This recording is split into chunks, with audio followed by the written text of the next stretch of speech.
Hari itu seperti hari-hari biasanya bagi Dika.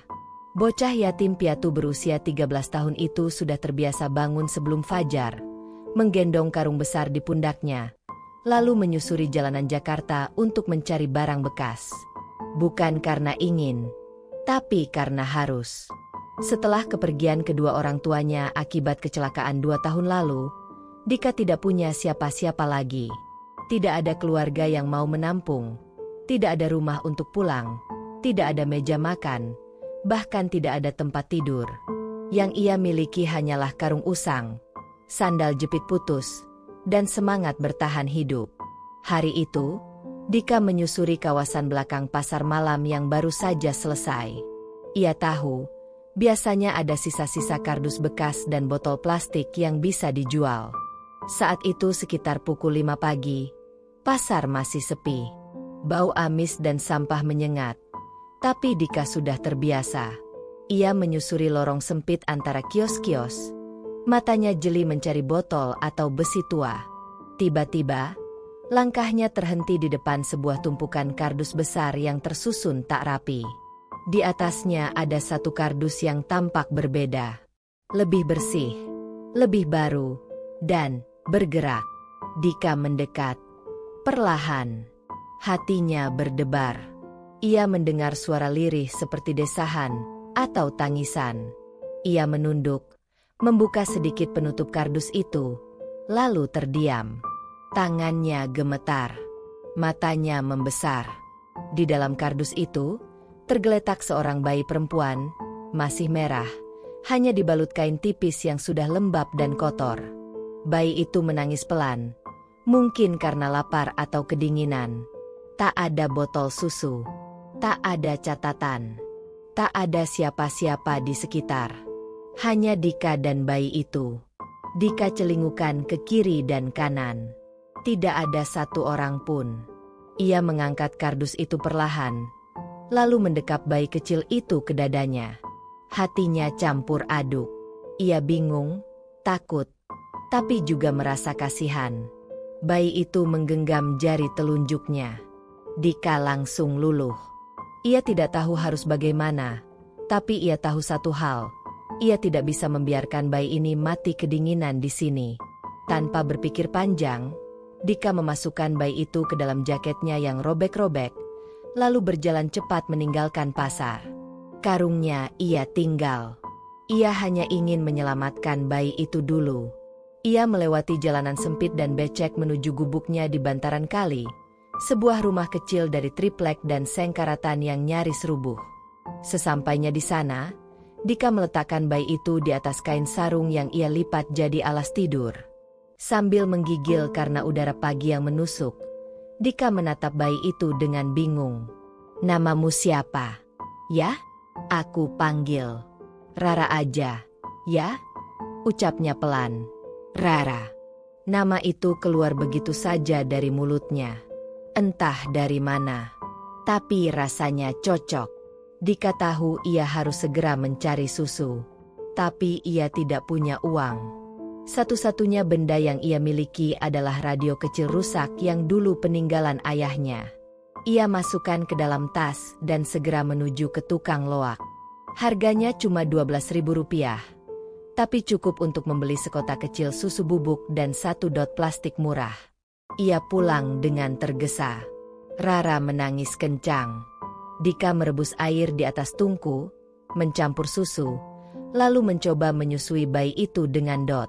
Tangannya gemetar, tapi berhasil. Rara akhirnya diam.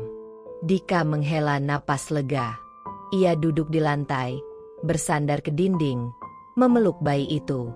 Baru kali ini, setelah sekian lama, ia merasa punya alasan untuk terus hidup. Hari-hari selanjutnya, hidup Dika berubah total. Ia tidak hanya mengurus dirinya sendiri, tapi juga seorang bayi.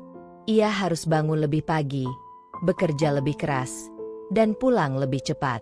Setiap hari ia membawa Rara dalam gendongan, membungkusnya dengan kain bekas, lalu mengais sampah sambil mengawasi bayi kecil itu. Ia sering dicemooh. Ada yang bilang dia anak gila. Ada yang mengusirnya dari area tertentu karena takut dia membawa penyakit. Tapi Dika tidak peduli. Yang paling menyakitkan adalah ketika pemilik kontrakan tempat ia biasa numpang tidur marah karena Dika membawa bayi. Ini bukan panti asuhan. Dik, kalau lo mau ngurus anak, keluar aja, teriaknya. Dika tak sempat menjawab. Ia hanya menunduk, lalu pergi. Sejak malam itu, Dika dan Rara tidur di bawah jembatan layang. Hujan turun. Dika melindungi bayi itu dengan badannya, menutupinya dengan jaket tipis yang bahkan sudah tak layak pakai. Tapi Rara tetap diam. Ia tertidur pulas di pelukan Dika. Bocah 13 tahun itu menangis pelan, bukan karena lelah, tapi karena takut gagal menjaga satu-satunya makhluk hidup yang kini bergantung penuh padanya. Beberapa hari kemudian, Dika mulai mengumpulkan botol lebih banyak. Ia mencoba mengamen di lampu merah, walau suaranya sumbang. Kadang ia mendapat 5.000, kadang tidak sama sekali. Tapi ia tetap berjuang. Rara mulai bisa tersenyum. Tiap kali Rara tertawa, Dika merasa semua lelahnya terbayar. Suatu malam, saat Dika sedang memandikan Rara dengan air dingin di ember, ia bicara sendiri. Aku nggak tahu kamu anak siapa, tapi mulai sekarang, aku yang jaga kamu. Sampai kamu gede. Aku janji. Janji itu sederhana, tapi tidak main-main. Dan malam itu, tanpa ia sadari, hidup Dika berubah untuk selamanya. Suasana pagi di kampung kumuh pinggir rel itu selalu riuh. Anak-anak berlarian tanpa alas kaki. Ibu-ibu sibuk menyapu teras rumah petak, dan suara siaran radio terdengar dari warung kopi kecil di ujung gang.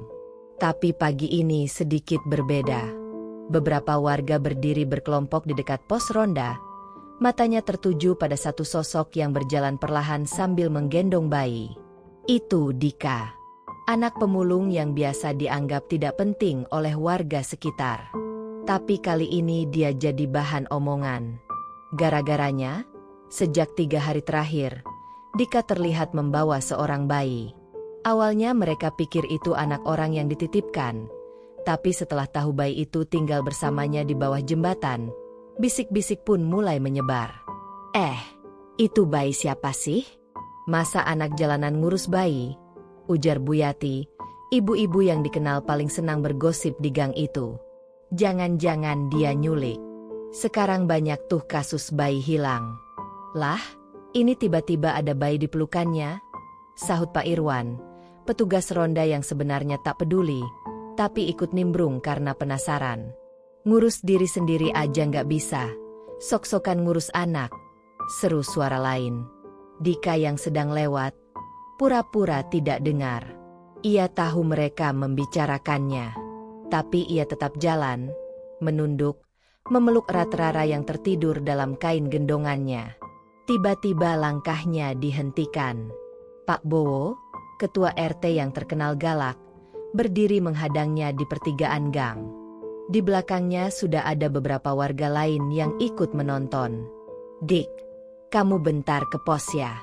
Ada yang perlu dibahas, kata Pak Bowo, matanya menatap tajam ke arah bayi di dada Dika. Tanpa bisa menolak, Dika digiring ke pos ronda. Ia duduk di bangku kayu panjang, dikelilingi warga. Rara terbangun dan mulai merengek. Coba kamu jelasin. Itu anak siapa? Tanya Pak Bowo to the point. Dika menunduk. Gugup. Saya nemu. Pak. Di belakang pasar. Di dalam kardus. Suasana langsung gaduh. Wah, ini gawat. Jangan-jangan emang bayi orang yang hilang tuh. Lapor polisi aja. Biar diusut. Jangan dibiarkan. Ini bisa jadi masalah hukum. Dika panik. Ia mengusap pipi Rara yang mulai menangis. Saya cuma nolong. Pak, saya nggak niat macem-macem. Dia masih hidup waktu saya nemu. Saya nggak tega ninggalin dia di sana. Pak Bowo menghela napas panjang. Dik, kamu masih anak-anak. Kamu bukan siapa-siapa secara hukum. Kalau kamu simpan bayi itu terus, bisa jadi kamu yang disalahkan nanti. Kalau benar ini bayi hilang, kamu bisa dituduh penculik. Mending kamu serahin ke kantor RW atau ke puskesmas. Biar mereka lapor ke dinas sosial. Jangan, Pak, saya mohon, kasih saya waktu, saya nggak niat aneh-aneh, saya cuma pengen jagain dia. Suara Dika mulai bergetar. Bu Yati nyeletuk. Dia mau apa coba? Anak pemulung ngurus bayi? Susu mahal, popok mahal, rumah juga nggak punya. Hidup aja masih numpang. Ucapan itu menusuk.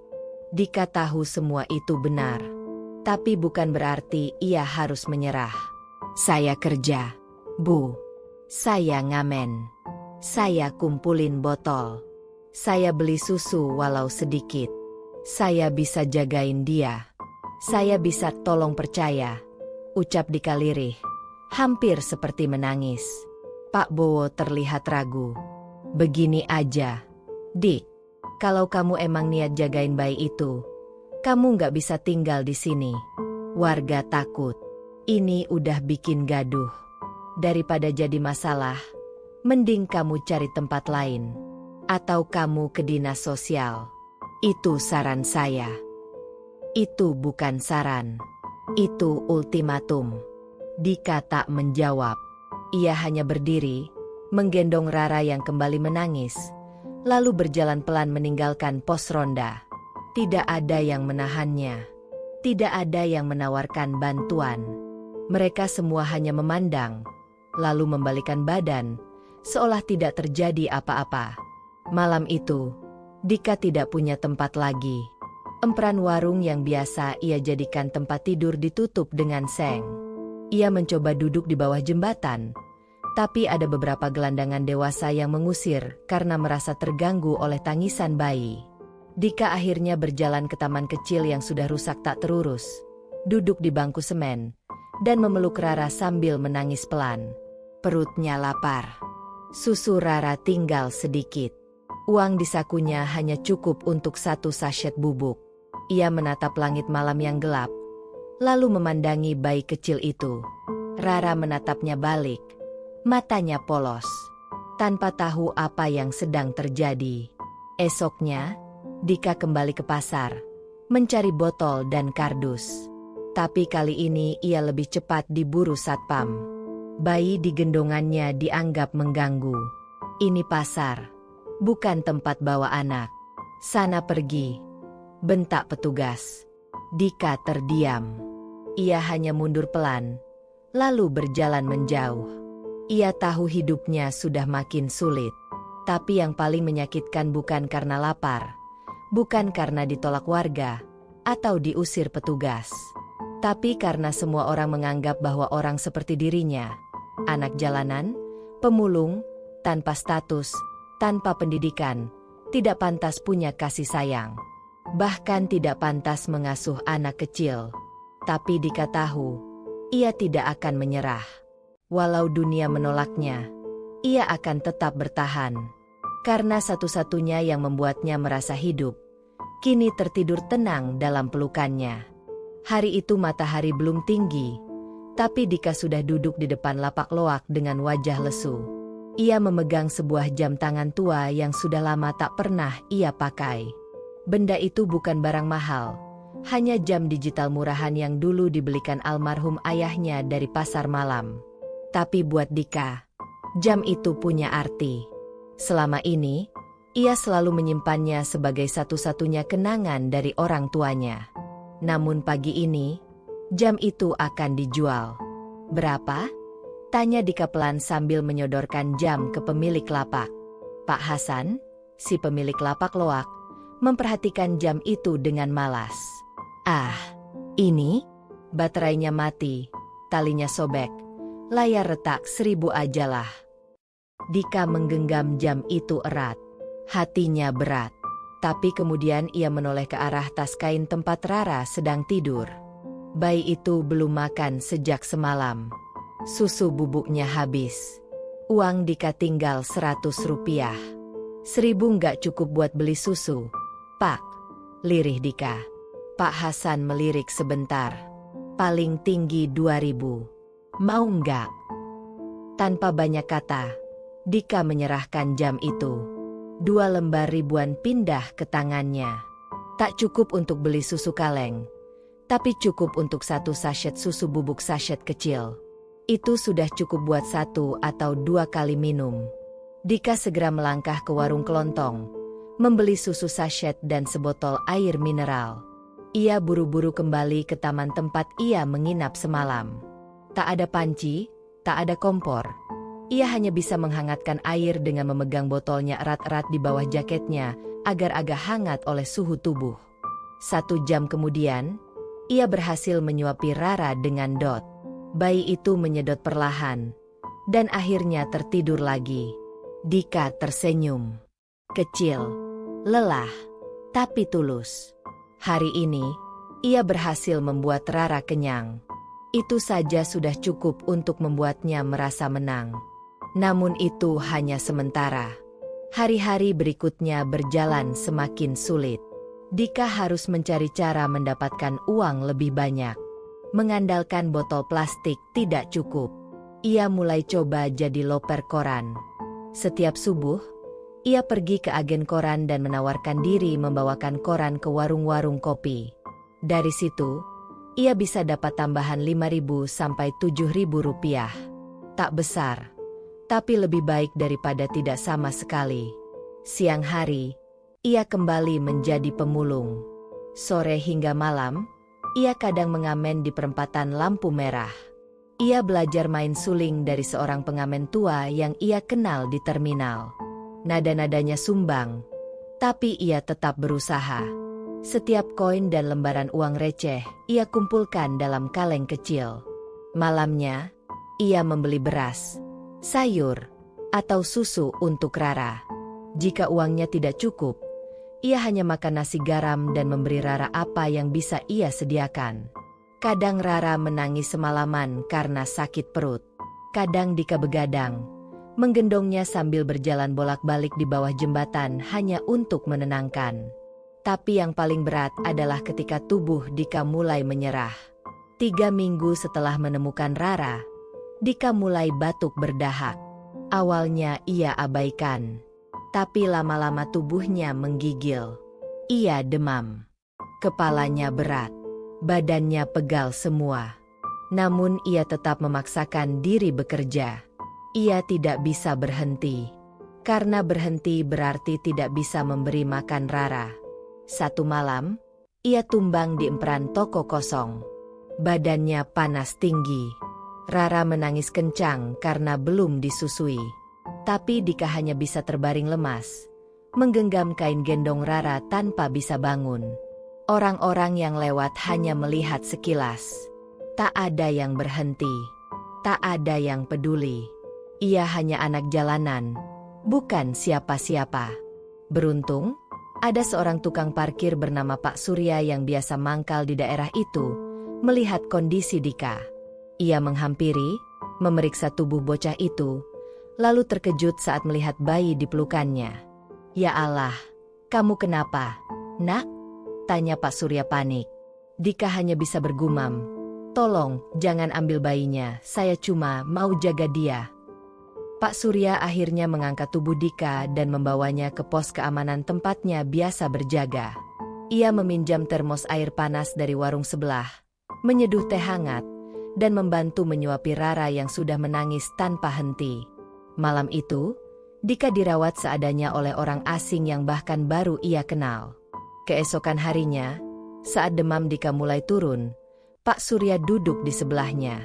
"Kamu ini anak siapa, Dik? Mana keluargamu?" Dika menjawab lemah, "Nggak ada, Pak. Saya sendiri sejak 2 tahun lalu." "Terus bayi itu, anak siapa?" Dika terdiam sebentar. Lalu ia menjawab, "Saya nemu di kardus, di belakang pasar malam." Pak Surya terhenyak. Ia tidak langsung menghakimi, tapi ia terlihat bingung. Ia tahu, jika ini dilaporkan ke pihak berwajib, bisa jadi Dika terlibat masalah. Tapi juga tak tega melihat anak sekecil itu harus menanggung beban seperti orang dewasa. Akhirnya, Pak Surya hanya menepuk bahu Dika. "Ya sudah, kamu istirahat di sini dulu beberapa hari. Saya bantu semampu saya. Tapi jangan dipaksain terus kerja kalau sakit. Kamu juga harus kuat buat si bayi itu." Dika mengangguk. Wajahnya letih, tapi matanya tetap penuh semangat. Dari situ, hidup Dika mulai sedikit lebih ringan. Setiap malam, ia datang ke pos jaga Pak Surya untuk istirahat. Setiap pagi, ia kembali bekerja. Tapi satu hal tak berubah. Ia tetap berjuang keras demi Rara. Semua barang yang dulu punya nilai untuknya, jam tangan ayahnya, tas kecil peninggalan ibunya, bahkan jaket kesayangannya, semuanya satu persatu ia jual. Semua demi susu, bubur bayi, dan popok murah. Karena bagi Dika, menjaga Rara bukan sekadar belas kasihan, tapi sudah jadi panggilan hidup. Ia tidak tahu sampai kapan ia bisa bertahan. Tapi yang pasti, selama masih bisa bernafas, ia akan terus berjuang. 2 bulan setelah Rara ditemukan, Dika mulai merasa ada yang tidak beres. Bayi mungil itu tidak seceria biasanya. Tangisnya mulai sering, bahkan saat tidak lapar. Tubuhnya terasa hangat setiap kali digendong. Nafsu makannya menurun, dan kotoran popoknya berwarna aneh. Dika yang tidak punya pengalaman soal bayi hanya bisa menebak-nebak. Awalnya ia berpikir itu hal biasa. Tapi saat Rara muntah 2 kali dalam 1 hari, dan matanya terlihat lesu, Dika mulai panik. Malam itu ia tidak tidur.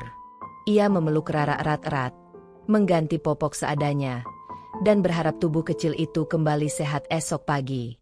Tapi harapannya hancur saat Rara mulai menggigil di subuh hari. Bibirnya biru, tubuhnya panas tinggi. Dika langsung mengambil keputusan. Ia harus bawa Rara ke puskesmas, apapun risikonya. Masalahnya, ia tidak tahu prosedur. Ia tidak punya KTP, tidak punya kartu keluarga, apalagi BPJS. Ia bahkan tidak tahu apakah puskesmas menerima pasien seperti dia. Tapi ia tidak punya pilihan lain. Dengan tergesa, Dika membungkus Rara dengan jaket bekas dan berlari menuju puskesmas yang berjarak hampir 2 km dari tempat ia biasa menginap. Beberapa pengendara motor menoleh heran melihat bocah kecil berlari sambil membawa bayi di pagi buta. Tapi tak satu pun berhenti menawarkan bantuan. Sesampainya di puskesmas, Dika langsung menghampiri meja administrasi. "Tolong, bayinya sakit. Bu, panas tinggi," ucapnya terbata. Petugas di balik meja menatapnya datar. Ia melirik ke arah Dika yang kusut, dekil, dan bau jalanan. Lalu menoleh ke bayi di pelukan Dika. "Mana orang tuanya?" tanya si petugas ketus. "Saya yang ngurus dia. Saya nemuin dia 2 bulan lalu," jawab Dika jujur. "Anak ini bukan anak kamu kan? Mana surat keterangan, akta lahir, KTP kamu?" "Saya nggak punya, Bu. Saya nemu dia di kardus, saya jagain dia, saya nggak tahu harus kemana lagi." Dika mulai menangis. Bukan karena takut, tapi karena putus asa. Petugas itu mendesah panjang. "Maaf ya, tapi kami nggak bisa terima pasien tanpa identitas dan pendamping resmi. Ini prosedur. Bawa saja ke dinas sosial atau ke rumah sakit besar." "Tapi dia sakit, Bu. Tolong, dia demam. Tolong aja periksa bentar aja." Dika memohon sambil mengangkat Rara. Beberapa pasien lain di ruang tunggu mulai memperhatikan. Tapi tidak ada yang ikut campur. Petugas tetap menggeleng. "Maaf, Dik. Ini bisa jadi masalah hukum. Kami nggak bisa ambil risiko." Dika berdiri kaku. Ia menatap bayi di pelukannya. Rara menangis lirih. Matanya mulai sayu. Tubuhnya makin lemas. Dika menggigit bibir, lalu berbalik dan pergi tanpa berkata apa-apa lagi. Langkahnya goyah. Ia tak tahu kemana harus membawa Rara. Tapi ia tetap berjalan. Tak tentu arah. Sampai akhirnya ia duduk di depan toko obat kecil yang belum buka. Ia memeluk Rara erat-erat sambil menangis. Beberapa menit kemudian, seorang perempuan muda berhijab keluar dari gang samping toko. Ia mengenakan seragam putih, perawat dari puskesmas. Ia sempat melirik ke arah Dika, lalu berjalan mendekat. "Kamu dari puskesmas tadi ya?" tanyanya. Dika mengangguk lemah. "Aku dengar tadi kamu bilang bayi ini sakit." "Iya, Mbak, dia panas, muntah. Saya udah coba bawa ke situ, tapi ditolak. Saya nggak punya apa-apa. Saya cuma pengen dia sembuh," jawab Dika lirih. Perawat itu tampak ragu. Tapi kemudian ia jongkok, membuka jaket Dika dan melihat kondisi Rara. Ia menyentuh dahi bayi itu. "Panas banget. Udah berapa lama?" 2 hari lebih. Makin parah sejak tadi malam." Perawat itu tampak berpikir keras. Ia lalu berdiri. "Tunggu di sini." 15 menit kemudian, ia kembali membawa tas kecil berisi obat-obatan. Ia duduk di samping Dika dan mulai memeriksa Rara. Ia memberikan penurun panas dan beberapa obat oral cair. Ia juga memberi botol kecil cairan elektrolit. "Sementara ini kamu kasih ini dulu. Kalau panasnya turun, bagus. Tapi kalau 2 hari nggak ada perubahan, kamu harus bawa dia ke rumah sakit. Jangan tunda lagi," kata perawat itu tegas. Dika mengangguk. "Terima kasih, Mbak. Terima kasih banget." Perawat itu membuka dompetnya dan menyelipkan uang 50.000 ke kantong plastik Dika. "Ini buat kamu beli susu sama popok. Aku nggak bisa bantu banyak. Tapi tolong, jaga bayi ini baik-baik. Kalau kamu butuh bantuan lagi, aku kerja di puskesmas ini. Namaku Murni." Dika menatapnya lama. Wajahnya kotor, matanya sembab, tapi senyumnya tulus. Ia mengangguk dalam-dalam. "Terima kasih. Mbak Murni orang pertama yang nolong kami." Murni tersenyum, lalu berjalan pergi. Dika duduk lama di situ, memeluk Rara yang mulai tenang setelah diberi obat. Ia tahu, Tuhan belum meninggalkannya. Sore harinya, Rara mulai membaik. Suhu tubuhnya menurun. Dika memberi cairan elektrolit perlahan. Ia membeli sedikit bubur bayi dari warung dengan uang yang diberi Murni. Malam itu, untuk pertama kalinya setelah 2 hari, Rara bisa tidur nyenyak. Dika menatap wajah bayi itu lama sekali. Ia berpikir dalam hati, "Kalau hari ini aku nyerah, mungkin kamu nggak akan selamat, Ra. Tapi aku nggak akan nyerah. Walau orang-orang tutup pintu, selama kamu masih hidup, aku nggak akan berhenti berjuang." Dan sejak malam itu, Dika punya satu tujuan baru, mencari cara agar ia bisa menyekolahkan Rara dan memberinya masa depan yang layak. Karena ia tahu, cinta saja tidak cukup. Ia harus mulai berpikir lebih jauh. Tapi untuk sampai ke sana, ia harus bertahan dari hari ke hari. 1 botol susu, 1 popok, 1 sen uang receh, semua jadi harga perjuangan. Tahun-tahun pertama menjadi masa paling menentukan. Setelah berbagai sakit dan kesulitan yang dilalui, Rara akhirnya mulai tumbuh sehat. Tubuhnya makin kuat, meski masih kecil untuk seusianya. Tapi ada satu hal yang Dika perhatikan. Rara berbeda. Ia cepat menangkap sesuatu. Cepat belajar. Usia baru 3 tahun, tapi Rara sudah bisa menyebut angka, huruf, dan bahkan menyanyikan lagu anak-anak meski kadang masih terbata-bata. Dika memperhatikan itu dengan rasa bangga bercampur khawatir. Bangga karena ia tahu Rara bukan anak sembarangan. Tapi juga khawatir, karena Rara tumbuh makin besar, dan ia masih tetap jadi bocah pemulung tanpa surat identitas, tanpa jaminan masa depan. Suatu sore, Dika duduk di emperan toko bekas. Rara duduk di pangkuannya sambil membaca brosur bekas yang ia pungut. Ia menunjuk satu-satu huruf di brosur itu sambil bertanya, "Bang, ini huruf apa?" "Itu A." "Kalau ini?" "Itu B." Rara mengangguk-angguk lalu lanjut menunjuk huruf lainnya. Dika hanya tersenyum. Tapi hatinya tidak tenang. Ia mulai berpikir keras. Rara sudah hampir masuk usia sekolah. Tapi bagaimana ia bisa masuk sekolah tanpa akta lahir, tanpa kartu keluarga, tanpa uang? Beberapa hari kemudian, Dika mulai bertanya ke beberapa orang tua yang anaknya sudah sekolah. Ia duduk diam-diam di depan pagar SD negeri, memperhatikan anak-anak berseragam masuk kelas. Ada satu ibu yang baik hati memberinya informasi.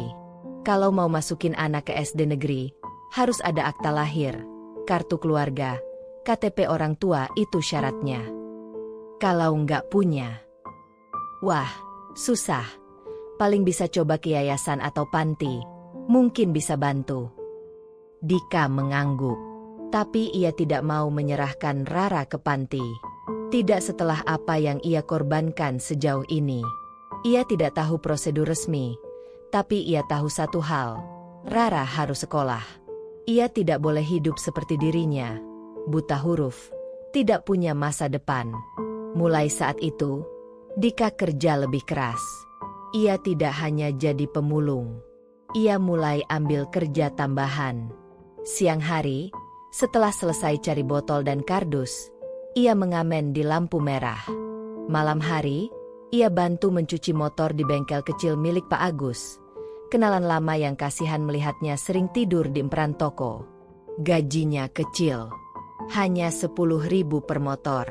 Tapi kalau bisa cuci 5 motor semalam, itu sudah cukup untuk beli 2 sachet susu dan sedikit tabungan untuk kebutuhan sekolah Rara nanti. Waktu tidur Dika makin sedikit. Tubuhnya makin kurus. Tapi matanya selalu hidup setiap kali melihat Rara tertawa. Rara yang makin hari makin cerewet.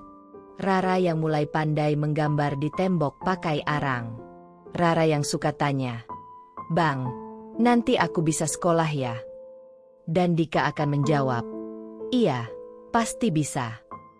Bulan demi bulan berlalu. Hingga akhirnya Rara genap berusia 6 tahun. Tubuhnya masih kecil dibanding anak-anak seusianya. Tapi semangatnya besar. Dika sudah mengumpulkan sedikit tabungan dari hasil kerja kerasnya. Ia beli seragam putih merah bekas di pasar loak. Sepatu bekas yang talinya sudah putus.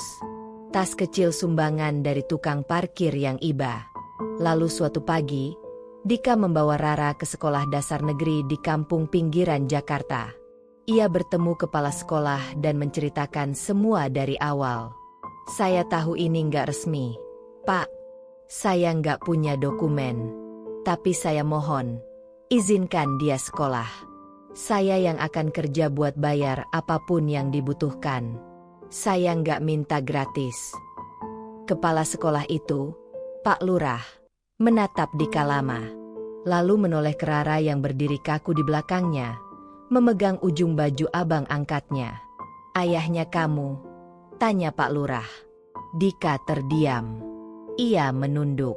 "Bukan, saya yang nemuin dia di kardus. Saya rawat dia sejak bayi." Pak Lurah menghela napas. "Kalau begitu, secara hukum kamu bukan wali sah." "Saya ngerti, Pak. Tapi selama 6 tahun ini, saya yang kasih makan, saya yang rawat. Saya nggak tahu dia anak siapa. Saya cuma tahu, saya nggak mau dia jadi kayak saya. Hidup di jalanan, nggak sekolah, nggak bisa baca." Ruangan hening beberapa detik. Lalu Pak Lurah berdiri, membuka lemari, mengambil selembar formulir. Ia menyerahkan ke Dika. "Kita terima. Tapi kamu harus siap bikin surat pernyataan. Dan Rara masuk sebagai siswa non-akta. Kita bantu semampunya." Dika tercekat. Ia tak bisa berkata-kata. Hanya mengangguk berkali-kali sambil memeluk Rara. Hari pertama sekolah Rara menjadi hari paling bersejarah dalam hidup Dika. Ia bangun sejak jam 4 pagi, menyetrika seragam putih merah bekas itu dengan setrika arang pinjaman. Ia mengikat rambut Rara, mengantar ke sekolah dengan sepeda butut hasil minjem. Di depan gerbang sekolah, Dika jongkok, merapikan baju Rara. "Kamu masuk, belajar yang rajin. Jangan malu, jangan minder." Rara mengangguk. "Aku nggak malu, Bang. Aku bangga punya abang kayak kamu." Kata-kata itu bikin Dika hampir menangis. Tapi ia tahan. Ia hanya tersenyum dan melambaikan tangan saat Rara masuk barisan upacara. Hari-hari setelahnya, Dika menunggu di luar pagar sekolah setiap pagi. Duduk di bawah pohon, menunggu waktu pulang. Kadang sambil nyuci motor, kadang sambil memungut botol. Tapi setiap kali Rara pulang dan lari ke pelukannya sambil cerita apa yang diajarkan hari itu, Dika merasa dunia ini adil. Meski tidak punya rumah, tidak punya uang, tidak punya status, Dika punya satu hal yang tidak bisa dibeli siapapun. Kebanggaan karena berhasil menyekolahkan anak yang ia rawat dari nol, sendirian, melawan semua batasan. Dan dari situ, perjuangan Dika belum selesai. Tapi satu persatu, ia mulai menang. Rara sudah duduk di bangku kelas 3 SD. Waktu berlalu cepat. Dika tidak menyadari betapa cepatnya anak kecil itu tumbuh. Ia kini sudah bisa membaca lancar, berhitung dengan cepat, bahkan jadi salah satu murid paling aktif di kelas. Setiap sore, setelah pulang sekolah, Rara akan langsung duduk di depan gubuk kecil mereka, menulis di buku bekas dengan pensil tumpul. Dika melihat semua itu dengan bangga. Meski hidup mereka masih berat, tapi melihat semangat belajar Rara seperti obat dari semua luka yang pernah ia rasakan. Suatu hari, Bu Lina, guru kelas Rara, mengadakan tugas menulis karangan bebas. Semua siswa diminta menulis cerita tentang keluarga yang paling mereka sayangi. Sebagian besar anak menulis tentang ayah, ibu, atau kakak kandung mereka. Tapi tulisan Rara membuat Bu Lina terdiam lama. Judulnya sederhana, "Abangku adalah segalanya." Tulisan Rara bukan seperti karangan anak seusianya. Kata-katanya tidak puitis, tidak dilebih-lebihkan, tapi jujur dan menyentuh. Ia menceritakan bagaimana ia tidak tahu siapa orang tuanya. Ia tidak punya akta lahir, tidak punya rumah. Tapi ia punya Abang Dika, seorang anak jalanan yang merawatnya sejak ia bayi, memberinya susu dari uang mengamen, menyekolahkannya dari hasil cuci motor, dan tidak pernah mengeluh meski sering sakit dan kelaparan. "Setiap hari abangku kerja keras buat aku. Kadang aku lihat dia batuk, tapi dia tetap pergi. Dia bilang, sekolah itu penting. Aku harus jadi pintar, supaya bisa bantu orang lain juga. Aku tahu, abangku bukan ayah kandungku, tapi dia lebih dari itu. Dia pahlawanku. Aku nggak minta apa-apa dari Tuhan.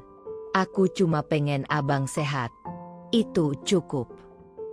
Bu Lina membaca tulisan itu pelan-pelan. Matanya mulai panas. Ia membaca ulang, memastikan ini benar tulisan muridnya.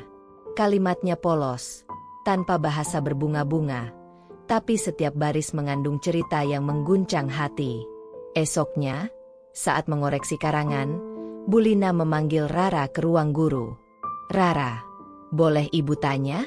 Cerita yang kamu tulis ini benar-benar kejadian nyata?" Rara mengangguk. "Iya, Bu. Abang kamu, Dika ya namanya." "Iya, Bu. Abang Dika yang ngurus saya sejak bayi." Bu Lina tidak langsung menanggapi. Ia hanya menatap Rara lama, lalu menyentuh pundaknya. "Kamu anak yang hebat, Ra. Dan abang kamu lebih dari luar biasa." Hari itu, Bu Lina memotret tulisan Rara. Ia mengunggahnya ke akun media sosial miliknya dengan caption, "Saya guru SD negeri di pinggiran Jakarta. Ini tulisan murid saya, Rara, tentang kakaknya.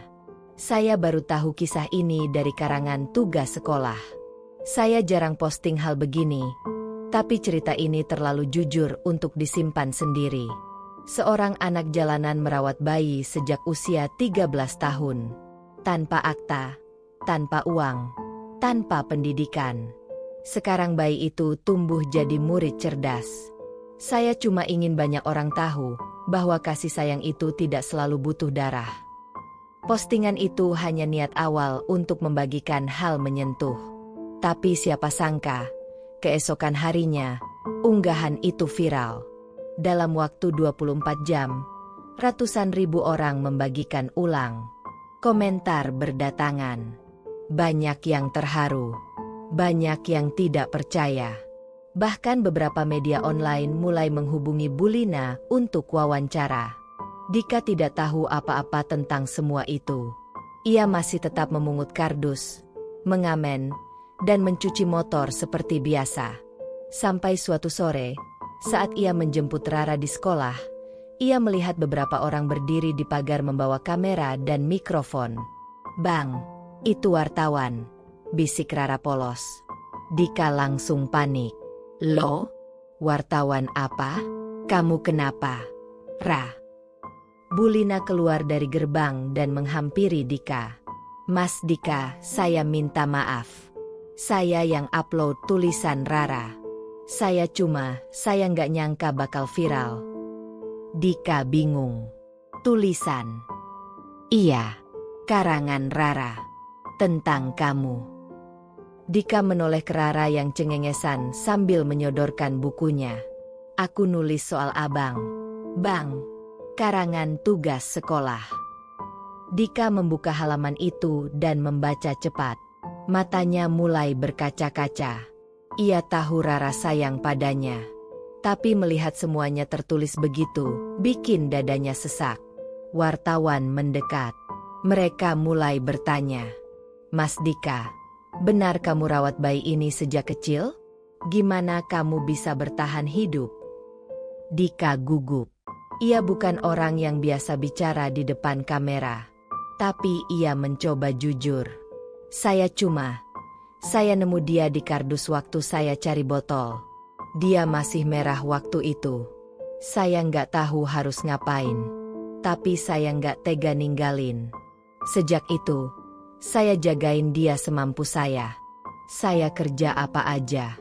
Nggak pernah nyangka bakal kayak gini." Beberapa hari kemudian, kisah Dika dan Rara dimuat di beberapa media besar. Foto-foto mereka, Dika dengan kaos lusuh dan Rara dengan seragam putih merah, terpampang di halaman utama berita daring. Komentar publik membanjiri, banyak yang menawarkan bantuan, bahkan beberapa pengusaha menawarkan beasiswa untuk Rara. Tapi satu hal yang lebih mengejutkan terjadi seminggu setelah berita itu viral. Seorang perempuan paruh baya datang ke sekolah. Ia membawa satu bundel berkas. Mengaku sebagai mantan bidan di kampung belakang pasar yang dulu menolong seorang ibu melahirkan diam-diam. Ibu yang tak sempat memberi nama anaknya dan kabur malam itu.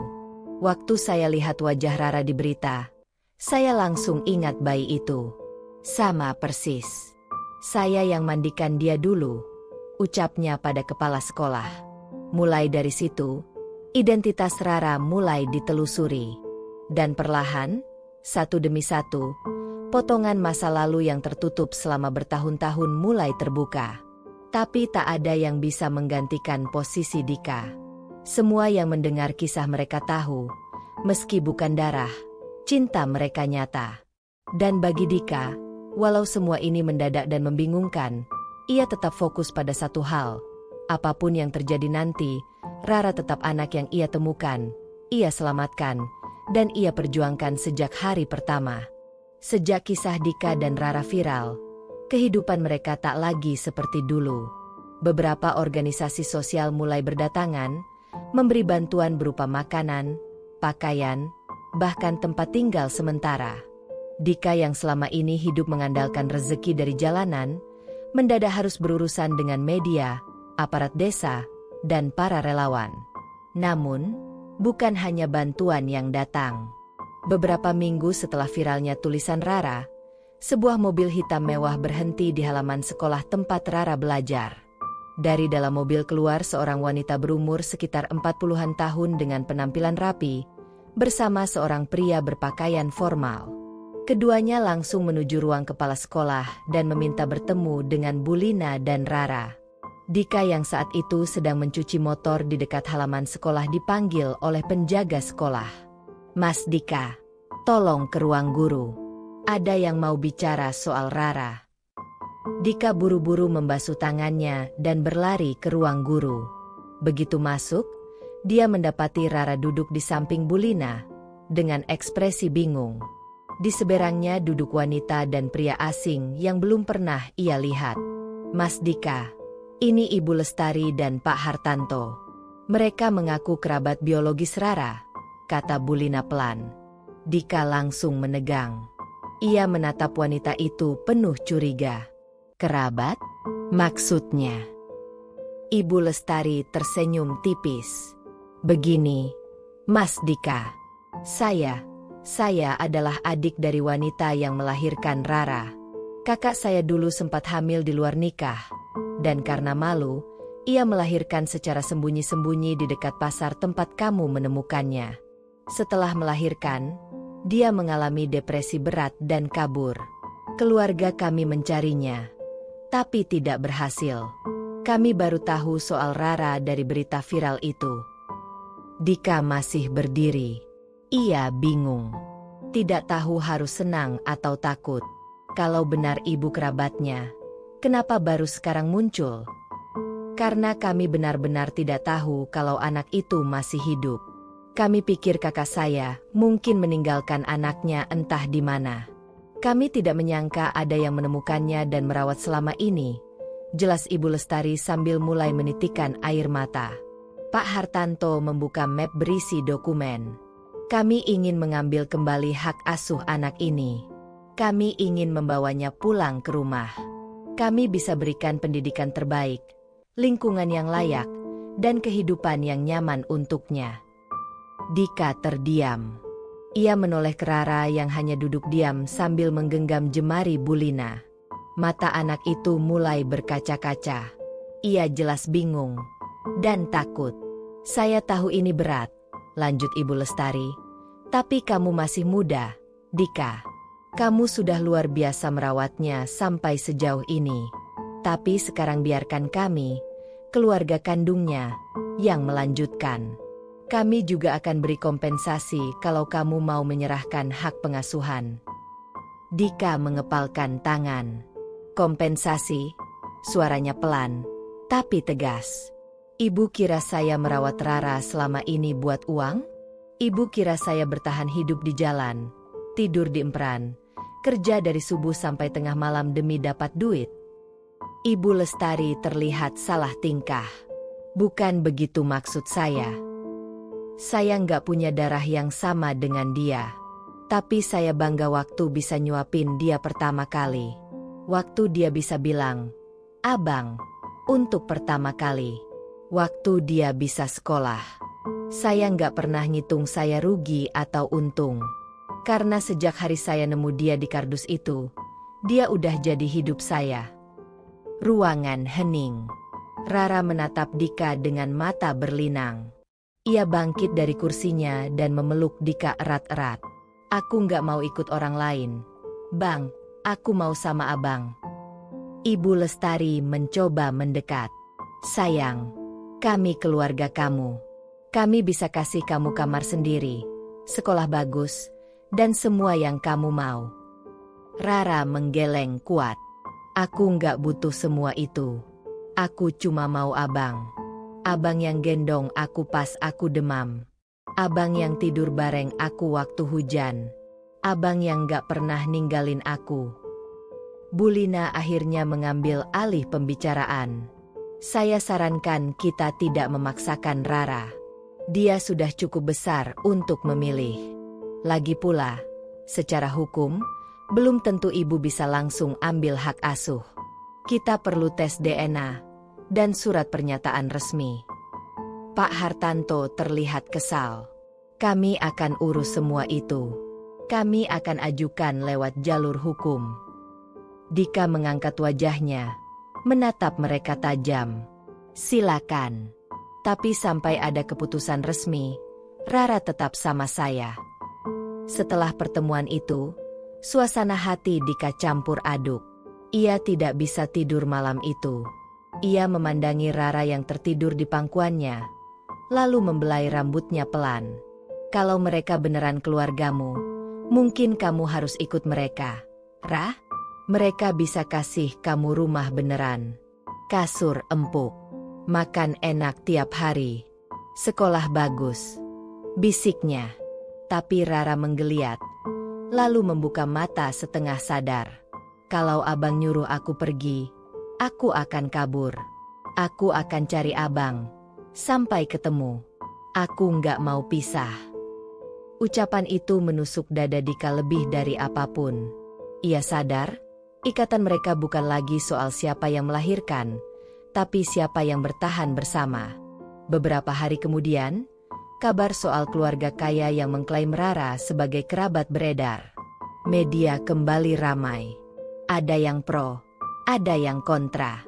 Sebagian menilai Dika harus ikhlas demi masa depan Rara. Sebagian lagi membela bahwa cinta dan pengorbanan Dika tidak bisa digantikan dengan materi. Lurah kampung, aparat desa, dan pihak sekolah akhirnya menggelar mediasi terbuka, menghadirkan pengacara dari dua belah pihak. Dinas sosial juga ikut turun tangan. Dan di tengah semua itu, Rara berdiri berani di depan forum, dengan suara gemetar tapi jelas. Saya memang gak tahu siapa ibu kandung saya. Tapi saya tahu siapa yang sayang saya. Yang temani saya waktu sakit. Yang masak buat saya walau cuma nasi dan garam. Yang peluk saya waktu saya takut. Abang Dika bukan ayah saya. Tapi dia adalah satu-satunya orang yang selalu ada buat saya. Saya nggak mau pergi dari abang. Kata-kata itu membuat semua yang hadir terdiam. Bahkan beberapa orang dari dinas sosial tampak terharu. Ibu Lestari menunduk, mulai menangis. Pak Hartanto menepuk bahunya pelan. Mungkin ini bukan waktunya, kata pria itu lirih. Mungkin kita datang terlalu terlambat. Mediasi ditutup tanpa keputusan hukum. Pihak keluarga tidak melanjutkan tuntutan sementara. Tapi mereka meninggalkan sebuah surat dan nomor kontak. Dengan harapan suatu hari Rara ingin tahu lebih banyak tentang asal-usulnya. Dan malam itu, Dika dan Rara kembali ke rumah kontrakan kecil sumbangan yayasan. Tidak ada kasur mewah. Tidak ada AC. Tapi ada pelukan hangat. Ada nasi hangat. Ada tawa kecil. Dan yang paling penting, tidak ada perpisahan. Sudah hampir 2 tahun sejak kisah Dika dan Rara viral. Meski sorotan media perlahan meredup, kehidupan mereka tak kembali ke titik semula. Beberapa pihak yang dulu menawarkan bantuan masih menjaga komunikasi, tapi Dika tetap memilih mandiri. Ia tidak ingin terus hidup dari belas kasihan. Ia ingin menjadi orang yang benar-benar layak, bukan hanya untuk Rara, tapi untuk dirinya sendiri juga. Namun hidup mandiri tak mudah. Meskipun mereka sudah menempati rumah kontrakan sederhana hasil bantuan yayasan, biaya hidup tetap harus dicari sendiri. Dika kini bekerja serabutan, kadang jadi kuli angkut di pasar, kadang jadi cleaning service di sekolah Rara, dan sesekali bantu-bantu di warung tetangga. Tapi Dika sadar, penghasilannya stagnan. Setiap kali ia melamar pekerjaan resmi dengan gaji tetap, pertanyaan pertama yang selalu menghentikannya adalah, "Ijazahmu mana?" Ia tidak punya. Ia tidak pernah menyelesaikan sekolah. Sejak orang tuanya meninggal, ia hanya sempat sekolah sampai kelas 3 SMP, lalu putus karena harus bertahan hidup sendiri. Dika memikirkan itu semalaman. Ia duduk di depan pintu kontrakan, melihat Rara yang tertidur di dalam kamar. Anak itu sudah kelas 5 SD sekarang. Semakin besar, semakin cerdas, dan semakin punya mimpi. Rara mulai sering bercerita soal ingin jadi penulis, ingin sekolah keluar kota, bahkan kadang menyebut ingin masuk pesantren modern yang bagus. Semua itu butuh biaya. Dan Dika sadar, jika ia terus bertahan di pekerjaan tidak tetap, ia tidak akan sanggup menopang impian Rara. Keesokan harinya, ia pergi ke kantor kelurahan dan bertanya soal pendidikan kesetaraan. Petugas menyarankan ia mendaftar ke Pusat Kegiatan Belajar Masyarakat, PKBM, terdekat yang membuka program paket C, setara SMA. Awalnya, Dika ragu. "Saya udah tua, Pak, apa nggak malu campur sama anak-anak muda?" Tapi petugas hanya tersenyum. "Ilmu itu nggak kenal umur, Mas. Dan kamu bukan tua. Masih 21 tahun. Kalau kamu mulai sekarang, kamu bisa tamat dalam waktu 2 tahun." Dika mengangguk pelan. Pulang ke rumah, ia berpikir semalaman. Ia duduk di samping Rara dan berkata pelan, "Kalau abang sekolah malam, kamu keberatan nggak?" Rara menggeleng cepat. "Kenapa harus keberatan? Aku malah bangga, Bang. Nanti kita bisa belajar bareng." Dika tersenyum. "Tapi nanti abang kerja siangnya makin capek." Rara memeluk Dika erat. "Aku bisa bantu juga. Bisa bantu cuci piring, nyapu, apa aja. Yang penting abang jangan nyerah ya." Kalimat itu jadi semangat tersendiri bagi Dika. Ia pun resmi mendaftar ke PKBM di kampung sebelah. Setiap Senin sampai Kamis malam, setelah bekerja seharian, ia akan berganti baju dan berangkat ke kelas. Sepedanya berderit pelan saat melewati jalanan sempit, tapi semangatnya tak pernah padam. Di kelas, ia duduk di bangku belakang. Awalnya minder, karena sebagian besar peserta paket C di sana adalah remaja putus sekolah yang jauh lebih muda darinya. Tapi perlahan, Dika mulai terbiasa. Ia bahkan jadi yang paling aktif, selalu datang tepat waktu, dan jarang absen. Salah satu pengajarnya, Budian, seorang pensiunan guru SMA, langsung tertarik dengan semangat Dika. "Kamu beda dari murid lain, Dik. Belajarmu sungguh-sungguh." Dika hanya menjawab pelan, "Saya nggak mau terus jadi orang yang nggak bisa apa-apa, Bu. Anak saya butuh masa depan yang lebih baik." Budian mengangguk. Ia tahu cerita Dika dari media. Tapi melihat langsung semangat itu, tetap saja membuatnya terharu. Di rumah, Rara juga ikut semangat belajar. Setiap malam, ia akan duduk di samping Dika sambil mengerjakan PR, sementara Dika menyalin catatan dari kelasnya. Mereka sering saling bertanya, bahkan kadang Dika belajar matematika dasar dari Rara. Hubungan mereka bukan lagi sekadar pengasuh dan anak, tapi benar-benar tumbuh seperti keluarga. Saling dorong, saling isi, saling jaga. Namun tak semua orang memandang itu positif.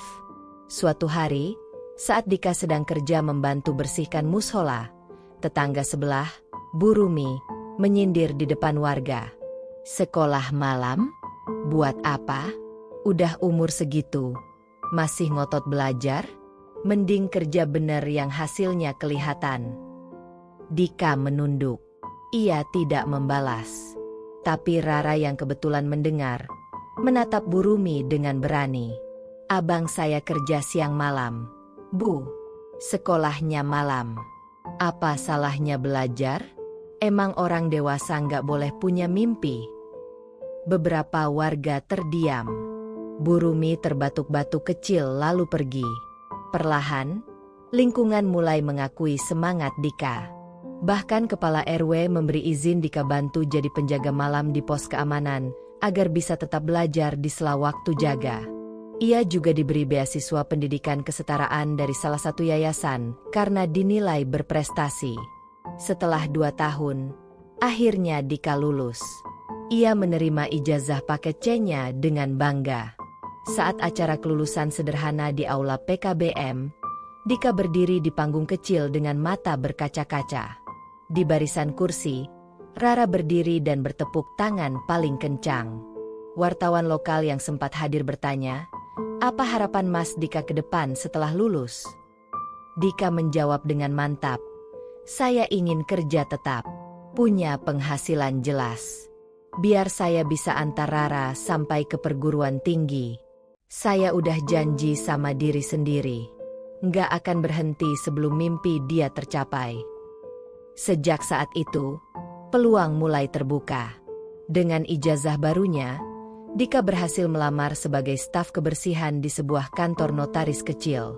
Gajinya memang tidak besar, tapi sudah cukup untuk memenuhi kebutuhan pokok dan membayar les tambahan Rara. Rara pun tumbuh jadi anak yang bukan hanya cerdas, tapi juga punya semangat juang seperti Dika. Ia mulai sering menjuarai lomba menulis tingkat kecamatan dan mengisi acara di sekolah. Dan semuanya berawal dari satu keputusan Dika yang dulu mungkin dianggap gila oleh orang-orang. Kembali sekolah di usia dewasa, demi masa depan seorang anak yang bukan darah dagingnya, tapi sudah ia anggap nyawanya sendiri. Usia Rara sudah menginjak 13 tahun.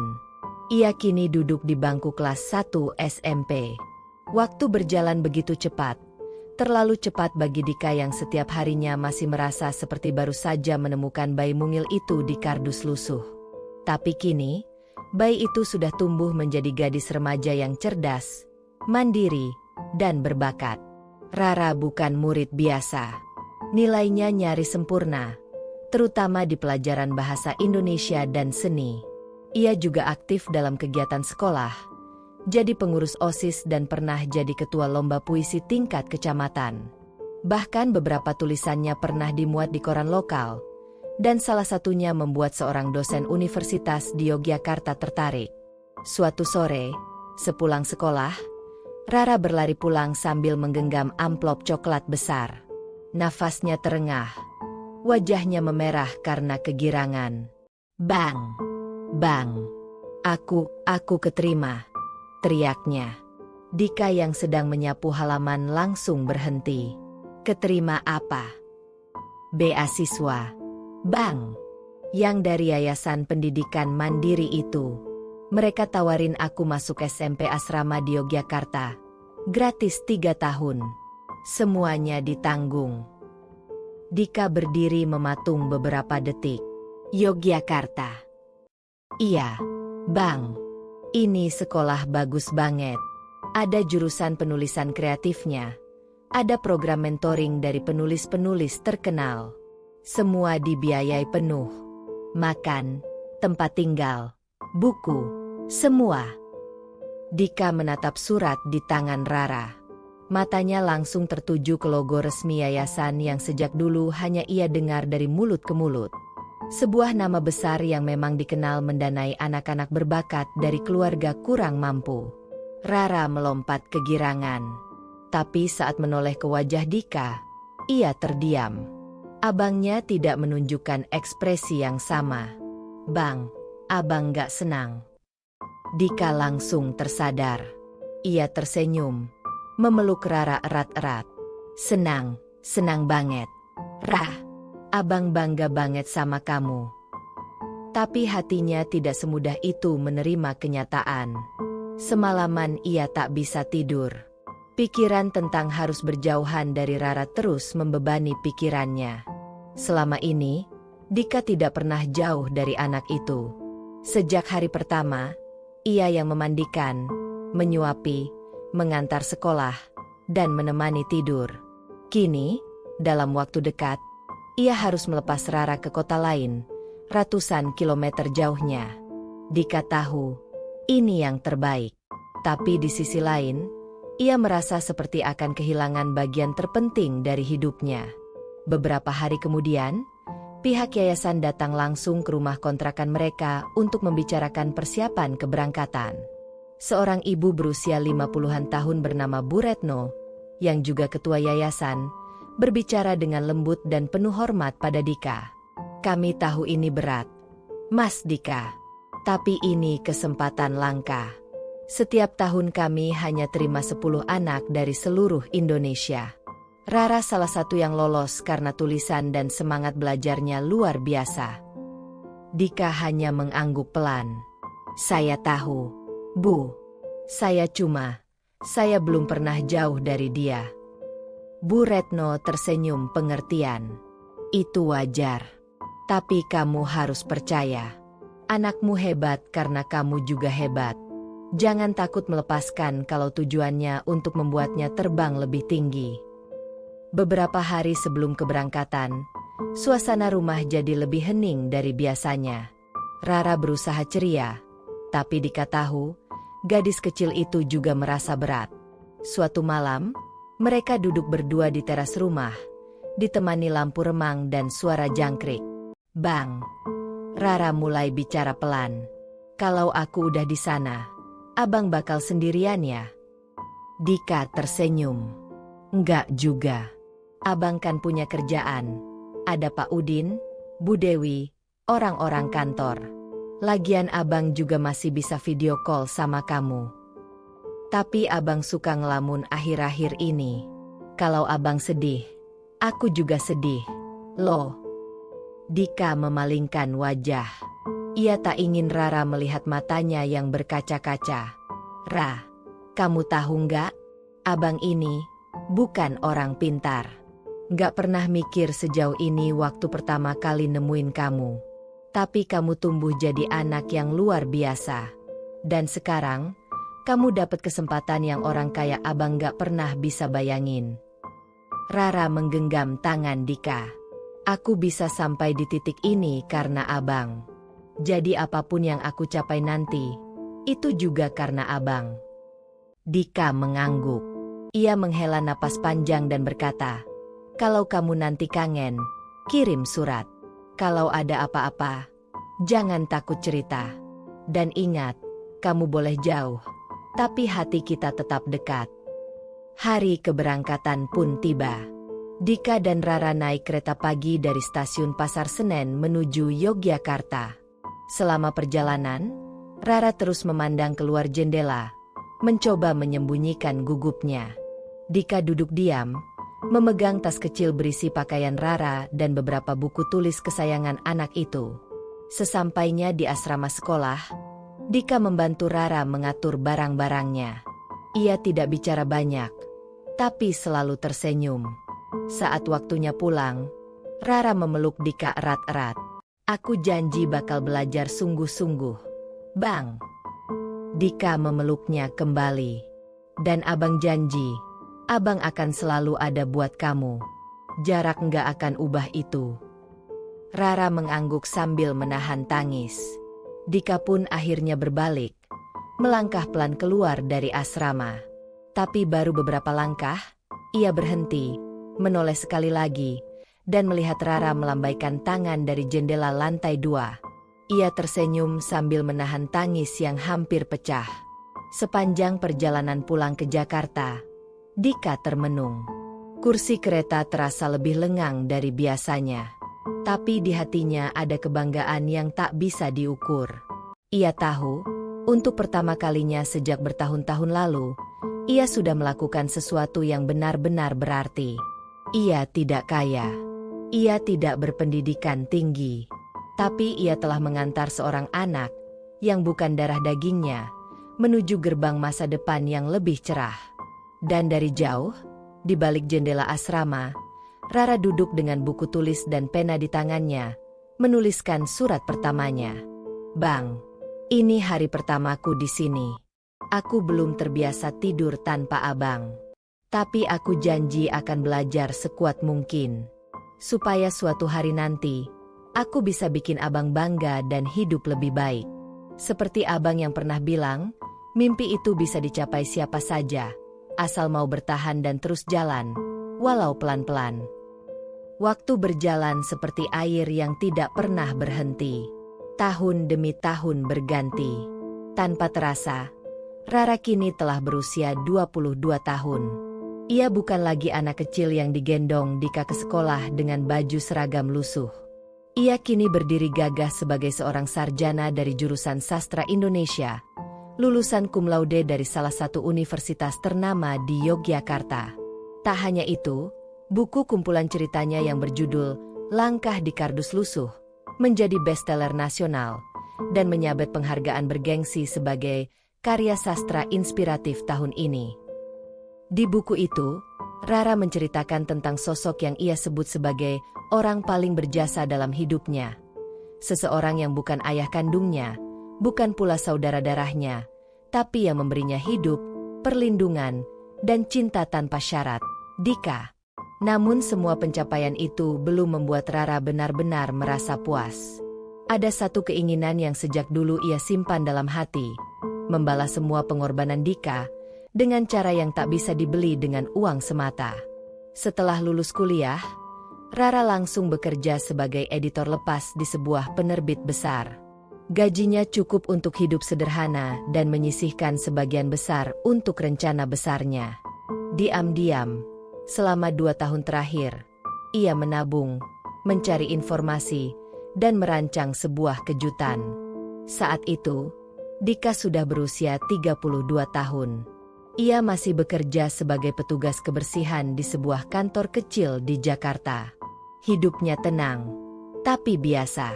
Meski ia selalu bangga pada Rara dan sering memamerkan berita tentang prestasi anak itu pada teman kantornya, jauh di lubuk hatinya, ia masih merasa kecil. Ia tidak pernah mau menjadi pusat perhatian. Baginya, cukup melihat Rara sukses. Itu sudah lebih dari cukup. Sampai suatu sore di bulan Desember, Dika pulang dari tempat kerja dan mendapati rumah kontrakan mereka penuh dengan orang-orang yang tak dikenalnya. Ada kamera, ada lampu-lampu, ada papan bunga. Dan di tengah semua itu, berdiri Rara dengan gaun putih sederhana, tersenyum sambil menahan air mata. Dika berdiri di depan pagar, bingung. "Ra, ini apa? Ada apa?" Rara berjalan mendekat, menggenggam tangan Dika, dan menuntunnya masuk ke halaman. "Abang, duduk dulu ya. Hari ini, aku yang ngomong. Abang dengerin aja." Dika duduk pelan. Kamera televisi lokal mulai menyala. Tetangga mulai berkumpul di sekitar. Tapi suasana hening. Rara mengambil mikrofon.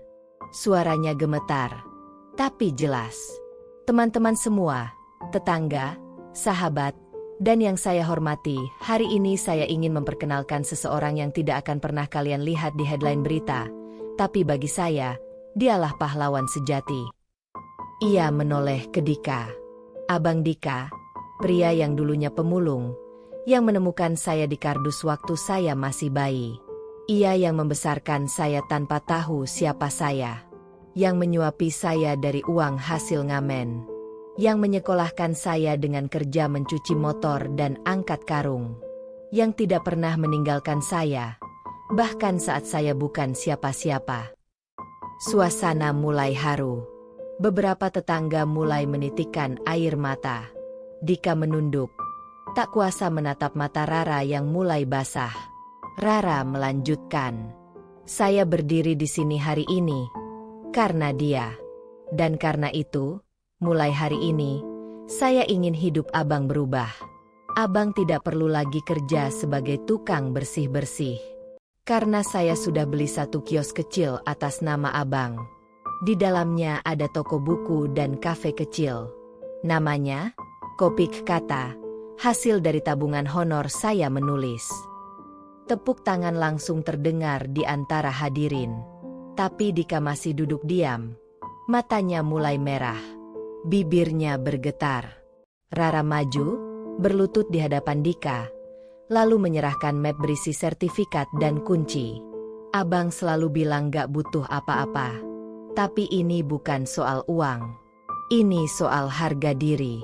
Abang pantas punya tempat sendiri. Tempat di mana orang bisa tahu bahwa pria seperti abang layak dihormati, layak dikenal, dan layak bahagia." Dika tidak bisa berkata apa-apa.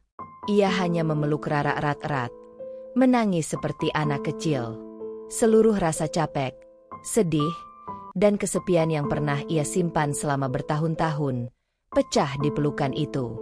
Setelah acara, Rara mengajak Dika pergi ke kios barunya.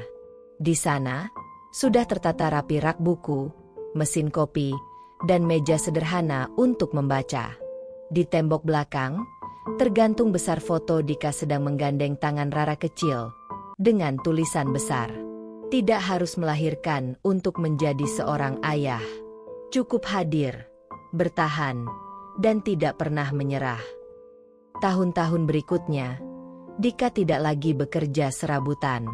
Ia mengelola toko kecil itu dengan hati. Ia tidak jago baca buku, tapi ia tahu cara menyambut orang, menyeduh kopi, dan mendengar cerita. Dan di setiap hari Sabtu sore, Rara akan datang, duduk di meja pojok favoritnya, menulis cerita barunya sambil ditemani segelas kopi hitam buatan Dika. Hidup mereka tidak mewah, tapi penuh makna. Tak ada darah, tak ada nama keluarga yang sama. Tapi cinta mereka adalah bukti bahwa ikatan sejati tidak selalu harus berasal dari rahim yang sama. Karena bagi Rara, satu nama itu lebih dari cukup. Bang Dika. Ayah, kakak, sahabat, segalanya. Dan bagi Dika, satu anak kecil itu adalah alasan ia tetap hidup. Kini, saat melihat senyum Rara setiap hari, Dika tahu semua yang dulu ia korbankan, tidur di emperan, kelaparan, cemoohan, hingga lelah tanpa akhir, semua itu tidak pernah sia-sia.